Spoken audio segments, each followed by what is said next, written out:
Hi there, I'm Judah Vitale, functional nutritionist, lifestyle coach, and heart math mentor. And this is the first video in a series of videos that I'll be doing on gut health. And so what we're going to do is we're going to walk through gut physiology, the digestive process. We're going to get into some digestive dysfunctions like leaky gut and autoimmunity. Going to walk you through the microbiome and what the microbiome is, and which is, if you don't know the microbiome, it is so critical to every aspect of our functioning. It's probably one of the foundational elements of optimal health that we're discovering right now. So that's going to be a really important video to tune into. And then we're going to get into the 4 R's of gut healing. And basically, as I walk you through gut health and gut healing, what I'm going to do is provide you with practical strategies that you can implement in your life to optimize your digestion and heal any kind of digestive dysfunctions that are happening in your body. And the reason why this is so important is because the gut is really the foundation of health. We can call it basically the root of the vital tree of life, really. All dis-ease and dysfunction really begins in the gut. Once there's some inflammation in the gut or you're not digesting properly, what's going to begin to happen is that's going to radiate out to other systems in the body, and you're going to start experiencing symptoms elsewhere, and your overall health will become compromised. So I, as a functional nutritionist, love to begin all healing in the gut. So I'm going to provide strategies that you can use across the board no matter what you're dealing with. And we'll get into some that are a little more targeted for specific disturbances in the gut. All right? So today what I want to talk to you about is gut anatomy and basic physiology. And so I'm going to walk you through what the digestive tract is today.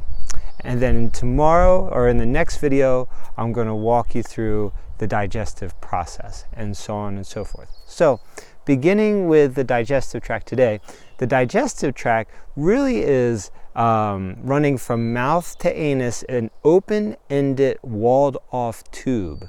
All right. So, what I like to say about the digestive tract is that it's the outer world running through the inner world. It's an open-ended, mouth to anus tube that runs of the outer world running through the inner core of your body.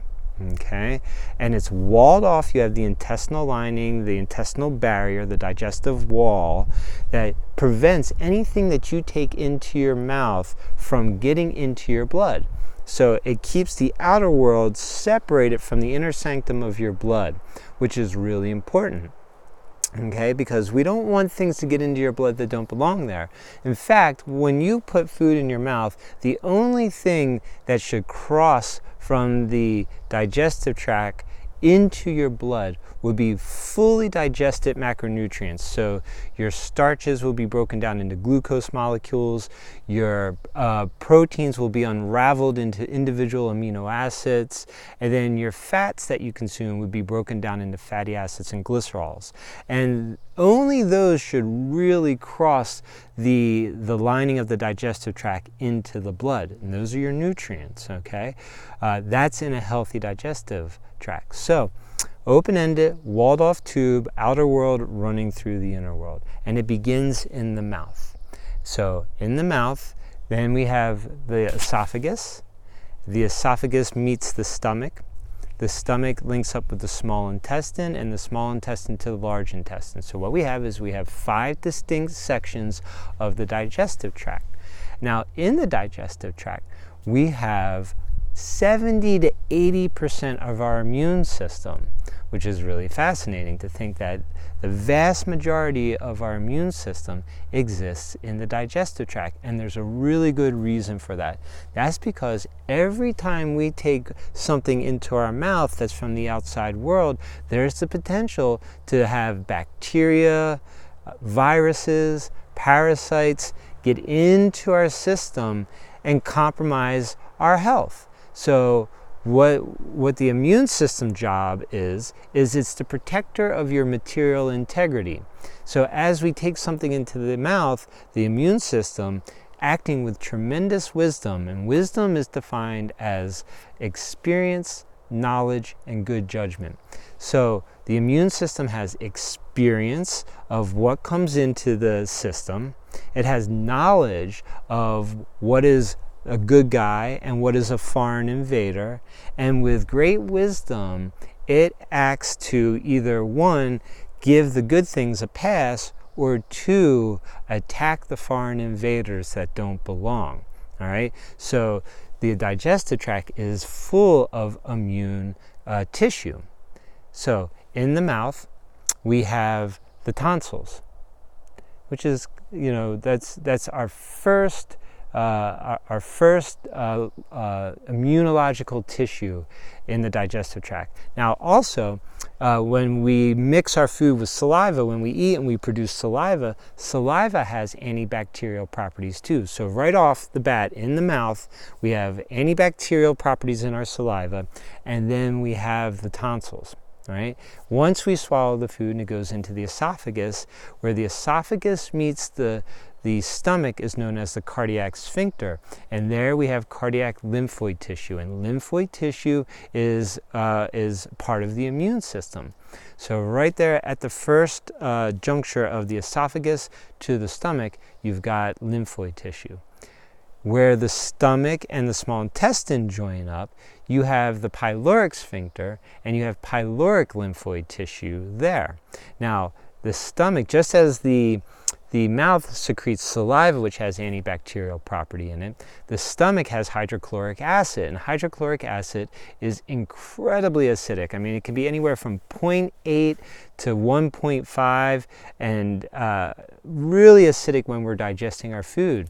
And that's part of that is to help break our proteins down and start breaking our food down. But the other part of that is that it will kill off bacteria, viruses, or parasites once they hit the stomach. It's an environment that is not conducive to anything living, right?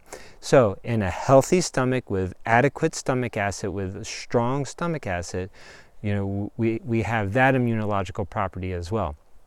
Now, some people suffer from something called hypochlorhydria, which I'll talk about in a later video, but that's a weakened stomach acid, and then that activity of the hydrochloric acid can become weakened as well, so that people can become more susceptible to bacterial, parasitical, or viral infections in the gut. Once you enter into the small intestine, you have something called Peyer's patches. And Peyer's patches produce macrophages, and macrophages are like the Pac-Men of the immune system. They come in and they gobble foreign invaders up. They're kind of like an immediate part. They're like an immediate response team, okay? Emergency response team. They're like right on the scene, one of the first immunological cells to come in and start gobbling things up. And that's in the small intestine. And then where the small intestine meets the large intestine at the ileocecal valve, you have the appendix, which is, I like to call the tonsils of the large intestines. So what we have is 5 distinct sections: the mouth with the tonsils, we have the esophagus with the pyloric lymphoid, or the cardiac lymphoid tissue, we have the stomach, and where the stomach meets the small intestine, we have the pyloric lymphoid tissue. We have the small intestine with the Peyer's patches, and then we have the large intestine. And in the large intestine, that's where we have a huge microbial colony there. It's one of the most biologically diverse ecosystems in the world, and we're going to get more into that as I talk about the microbiome in future videos. So this was just a brief primer on the digestive tract. Now, the next video, I'm going to go into the digestive process. So I'm going to walk you through those 5 different junctures, and I'm going to explain to you what's happening in each one and the importance of each one, and where different dysfunctions can arise in those junctures. I appreciate you watching this video. If you want to learn more about how to work with me or what I have to offer, go to the link below at judahveitel.com. If you have any comments or any questions, please ask me or fill out a comment below. Love to communicate with you more. Thanks again for watching this video, and I hope you have a nourishing day.